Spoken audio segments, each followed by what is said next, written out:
வணக்கம். சற்று முன் கிடைக்கப்பெற்ற மிக முக்கியமான செய்தி ஒன்று வெளியாகி உள்ளது. துர்கா ஸ்டாலின் வீட்டில் வெள்ளி பீரோவை தட்டி தூக்கிய பறக்கும்படை அதிகாரிகள் வசமாக சிக்கினாரா ஸ்டாலின்? நண்பர்களே, இந்த வீடியோவிற்கு ஒரே ஒரு லைக் மட்டும் சப்ஸ்கிரைப் பண்ணிருங்க.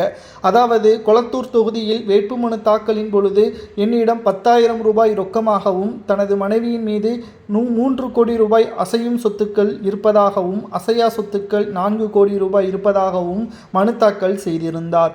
ஆனால் கிட்டத்தட்ட அக்டோபர் 4ஆம் தேதி ஒட்டுமொத்தமாக தனியார் தங்க நிகழ்ச்சிகளில் ஈடுபட்ட துர்கா ஸ்டாலின் அவர்கள் சுமார் 158 கிலோ எடை கொண்ட வெள்ளி பீரோவை வாங்கியதாக அவர் மீது தற்பொழுது புகார்கள் எழுந்துள்ளது.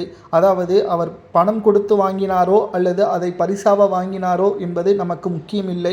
வேட்புமனு தாக்கல் செய்யும் பொழுது அதை ஏன் குறிப்பிடவில்லை என்ற ஒரு கேள்விகளும் தற்பொழுது எதிர்க்கட்சியினர்கள், சுயேட்சை வேட்பாளர்கள் கேள்விகள் கேட்டதால் இந்த விசாரணை தற்பொழுது ஏற்றுக்கொள்ளப்பட்டுள்ளது.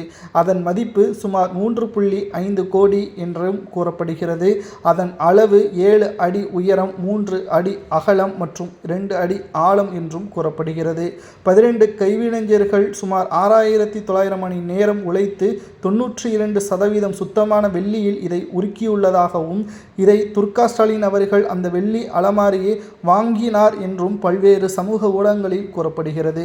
இதை பற்றி ஸ்டாலின் அவர்களிடமும் அவரது மனைவியிடமும் விசாரணை நடத்திய பொழுது, அது எங்களுக்கு சொந்தமானது கிடையாது, நாங்கள் அந்த கடையின் நிகழ்ச்சியில் திறப்பு விழாவிற்கு சென்ற பொழுது அதை எங்கள் கைகளால் திறக்க சொன்னார்கள் என்றும் அதை வாக்குமூலமாக கொடுத்துள்ளனர். மேலும் அவரது வீட்டில் சில ஆவணங்களை கைப்பற்றியுள்ளனர். மேலும் தங்க மற்றும் வெள்ளி பொருட்கள் அவர்கள் வீட்டில் இருக்கிறது. ஆனால் அந்த வெள்ளி பீரோ அவர்களது வீட்டில் இல்லை. பினாமியின் பெயரில் வாங்கியுள்ளாரா அல்லது தேர்தல் நேரத்தில் இந்த பிரச்சனைகள் வரும் என்ற காரணத்தினால் இதை கடையிலேயே ஒப்படைத்து விட்டார்களா என்ற பல்வேறு கேள்விகளும் தற்பொழுது முன்வைக்கப்பட்டு வருகிறது.